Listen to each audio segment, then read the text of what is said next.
રામ રામ. મારા વાઘેલા વચની મેલડીના રામ રામ ને રામ. સારું કહું છું, સારું કરશે મારો ભગવાન, મારો દીવો. રામ રામ ને રામ. સમજ આલી શીખ આલી, જેવી સમજવું આલવી, જેવી શીખવું આલવી, એવી આલતી રહીને આલતી જ રહીશ.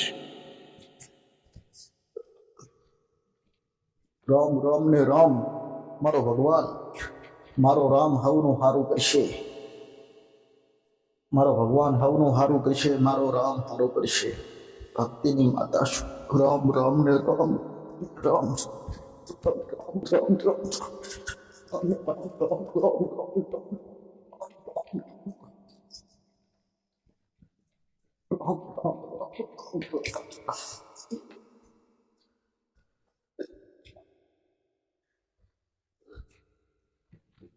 લોકોને સલાહ આલી, શીખવાલી, એવી સમજ આલું છું કે દેવી શક્તિનો ગુનો કરો, ગમે તે દેવનો ગુનો કરો, ગમે તે દેવનો એનો ન્યાય, ગમે તે રીતનો ગુનો હોય, તા પોકારમાં હોય, કોઈનું અહિત કર્યું હોય, કોઈનું અહિત કરેલું હોય,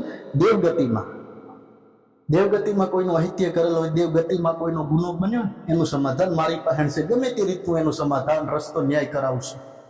હે ભાઈ, પણ એક જ વાતનું લોકોને ખબર હોય છે, જાણતા હોય છે, એક જ વાતનો મારી પાસે ન્યાય નહીં, એનો રસ્તો કોઈ નહીં કરાવે.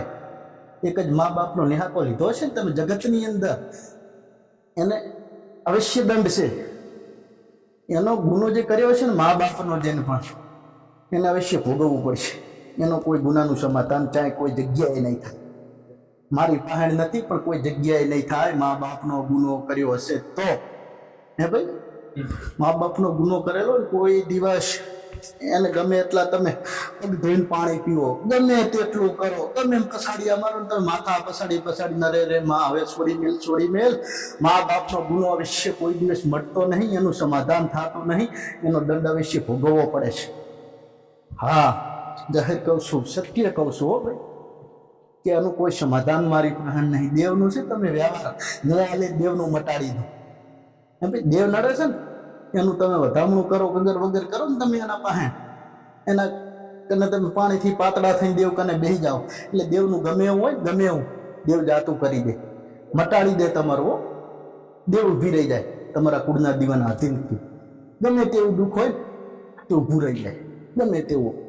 પણ એક જ મા બાપનો નિહાકો કે ગમે તે મનુષ્યનો નિહાકો કોઈ લીધો છે, માત્ર ગમે તે વ્યક્તિગતનો આ તેડથી નાથીથી એને દેવને રટન નહીં કર્યું. મારો ભગવાન મોરબી છે, મારો રામ હશે, એની ના પીએ. કુળનો દીવો તો હોય, પણ મારો ભગવાન હોય ના પીએ. હે ભાઈ, નહીં કહેતા કોઈના એનું ભગવાન હોય. હે ભાઈ, કે કોઈ નહીં એનું ભગવાન છે, અવશ્ય છે. કોઈ નહીં એનું ભગવાન છે. હે, તો એની કને ભગવાન મારો રામ હાજર છે. તમે ખોટું કર્યું છે, કોઈ નહીં જોતું, એને જોયું છે. હે, એનું સમાધાન નહીં, અવશ્ય ભોગવવું પડે. આચાર દેવનું છે. હે, ઘણું એનું કોઈ વાણ નહીં વરાતું પાછું. હે, એ ન્યાકાનું કોઈ દી વાણ વારી તમે મિલી આવતો, દેવના વાણ વાળી નહીં મળતો. આ તો ગુનો જબરો કહેવાય. તમે ન્યાકો મા બાપનો લો અને તમે કોઈ પણ વ્યક્તિગતનો હે તો એ મટી જાય ખરી? ના મટે, કદાપી નહીં મટે. હો, દોડતા હોય ને તો એ ખબર હોય ને કે મા બાપનો નેહાકો લીધો હોય તો મા બાપના સ્થાનમાં પડી રહેવું, મા બાપને જ રહેવું. દોડવું નહીં, ઓલું નડે પેલું નડે છે, ભોગવવાનું રહેશે 100%. જેટલો સમય તમે મા બાપને હેરાન કર્યા છે, જેવા હેરાન કર્યા છે મા બાપને તમે, મા બાપને ખબર હતી કે મારો દીકરો આવો થશે, હે, મોટા થઈને આવું કરશે, 9 મહિના જેને કોખમાં રાખ્યા હોય. હે,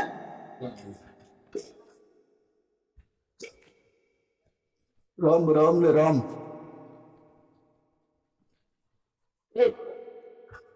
અરે લીલું હોય ને, લીલું એમાં માં હુવે.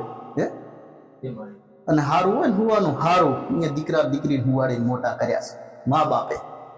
હે ભાઈ, એનું સમાધાન ચાહી થાય કોઈ દિવસ ના થાય. હે ભાઈ, કોઈ દિવસ સમાધાન ના થાય, એનો ન્યાય ના થાય. મારી પાસે એનો ન્યાય નથી એવું કોઈ હોય તો આવતા નહીં. મા બાપનો ગુનો હોય તેવા મારી પાસે ના આવતા. મા બાપના ગુના કરેલ હોય, મા બાપને ખૂબ હેરાન કર્યા હોય ને તો મારા પાસે ક્યારેય ના આવતા. વિશે કોઈ પણ કોઈ જગ્યાએ એનો ન્યાય નહીં થાય. મારી પાસે તો બિલકુલ નથી. હે ભાઈ, એટલે એનું રામ રામ ને રામ હવે છે ભોગવવું પડે. હે ભાઈ, એનું કોઈ સમાધાન નહીં થતું. સમાધાન કરીને મટાડી નાખે. ચાલો દેવનું મટી ગયું. ભાઈ, દેવનું છે મટાડી દા, પણ આ નહીં મળતું, ક્યારેય નહીં મળતું.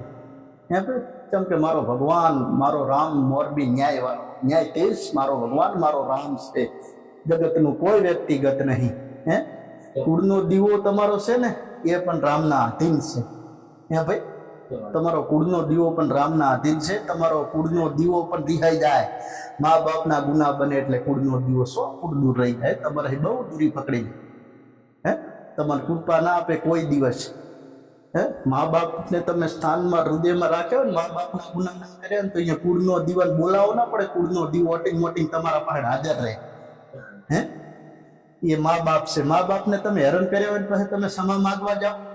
ખબર છે મા બાપ છે મોટા ધરતીના ભગવાન છે. હે ભાઈ, ઉપરથી તમે જાણતા જોતા તમે ગુનો કરશો તો શું એ વ્યાજબી છે? ભાઈ, કોઈ રીતનું વ્યાજબી નહીં. એનું કોઈ રીતનું ગમે તેવો વ્યક્તિ હોય કે સમાધાન કરાવી દે, ઓલું પેલું ગમે તેવું સમાધાન. કોઈ તો કહેતા હોય ઘણી જગ્યાએ એની માને હેરાન કરી હોય, બાપને હેરાન કર્યા હોય તો ના, માને હેરાન કરી હતી કંઈક એના પિયરની માતા નડે છે.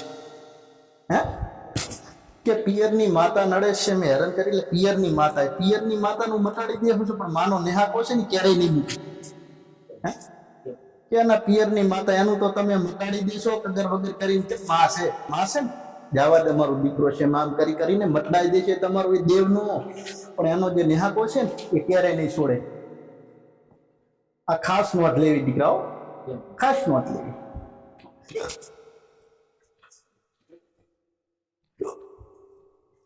ઘણી જગ્યાએ તમે ગયા હોય હમત શીખું લીધી હોય, પણ જે મોહમ્મદને શીખાલું છું એ મારી શીખ અને મારી સમજ ઘણી જુદી જુદી જુદી. એ લોકો ઘણી જુદી છે. મારો ભગવાન, મારો રામ રામ ને રામ રામ રામ રામ. જગ જીતવું હોય ને, જગ જીતો તમારા કુળના દીવા પાહેણથી. તમારા કુળના દીવાની કૃપા હોય તો જગ જીતે. પણ એવી કૃપા લેવા માટે કોઈનો નેહાકો ના લઈએ. હે ભાઈ, મા બાપ તો છોડી દે ને, નાભી ના મેલે કોઈ દિવસ. મારો ભગવાન હોય કોઈ દિવસ ના મૂકે. હે ભાઈ, એને સજા અવશ્ય મળે, મળે ને મળે જ. ગમે તે કરો સજા મળે, મળે ને મળે જ એને. એટલે જે કરીબ છે હવે એનું કોઈ એનું કરવાથી કોઈ એનું થતું નહીં. નાભીએ જે બોલ પડી ગયો ને દીકરા, શું કે એના કરતા પથરો જણ્યો હોય તો સારું. શું કે માં, પથરો જણ્યો હોય તો સારું હતું. હે, પથરાને પૂજે છે તો પથરો કરીને પૂજે જ. શું કે પથરો કરીને પૂજે જ. આવા દીકરા દીકરી શું કરવા છે? હે ભાઈ, એટલે આ નાભીનો બોલ બોલતું હોય. હે, મારો રામ બોલતો હોય. એટલે કોઈ વ્યક્તિગત ગમે હોય તો આ બારી નહીં એની કરીને કોઈ નીકળવાની.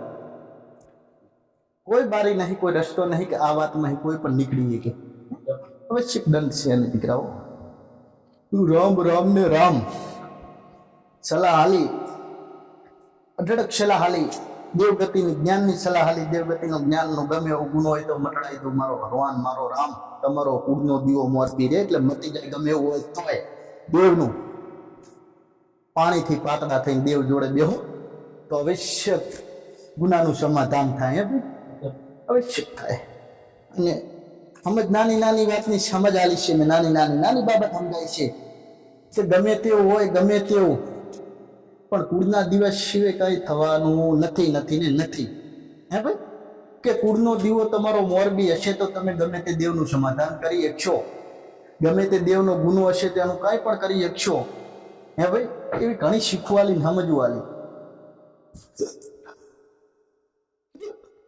એટલે એવી સમજ શીખાલી છે ને તો તમારા કુળના માટે, હે તમારા કુળ માટે, તમારા કુળના દીવા માટે, તમારી ઘરની વસ્તી, હે ભાઈ, હળી મળીને જો તમારો કુળના જીવન રાજી કરવાનો પ્રયત્ન કરો. કોઈ મલકના ભૂવા પહાણ જવાની જરૂર નહીં. હે ભાઈ, ચાય જવાની જરૂર નહીં, કોઈ જગ્યાએ જવાની જરૂર નહીં. કોઈ મોટી મોટી જગ્યાએ ચુંદડી ઓઢીને છૂણે ચલાવો અહીંયા જઈએ, માતાજી કાલ નંબર લખાવીએ, હે માતાજી કંઈક કરીને કે આ છે ચાય જવાની જરૂર નહીં. તમારી વસ્તી બધી ભેગી થઈ તમારા કુળના દીવાને રાજી કરો, તમારા કુળના દીવાને બોલતો કરવાનો પ્રયત્ન કરો. તમારો કુળનો દીવો રાજી હશે તો ચાય જગતની અંદર જવાનું નહીં આવતું, કોઈ જગ્યાએ જવાની જરૂર નહીં. હા ભાઈ, એવી શીખને એવી સમજવું વાલી છે. અને જેને જેને પ્રયોગ કર્યો ને, જેને એને કુળનો દીવો મળી પણ ગયો. હા ભાઈ, કુળના દીવાની કૃપા મળી. હે, કુળનો દીવો એના ઘરે હાજર રહે. કુળના દીવાને હાથીને હેઠતા ને કુળનો દીવો એના જોડે હાજર નો હાજર જ ને. એવી શીખુન સમજવાલી છે. તમારા કુળના દીવા માટે, તમારી આવનારી પેઢી માટે રામ રામ ને રામ રામ રામ.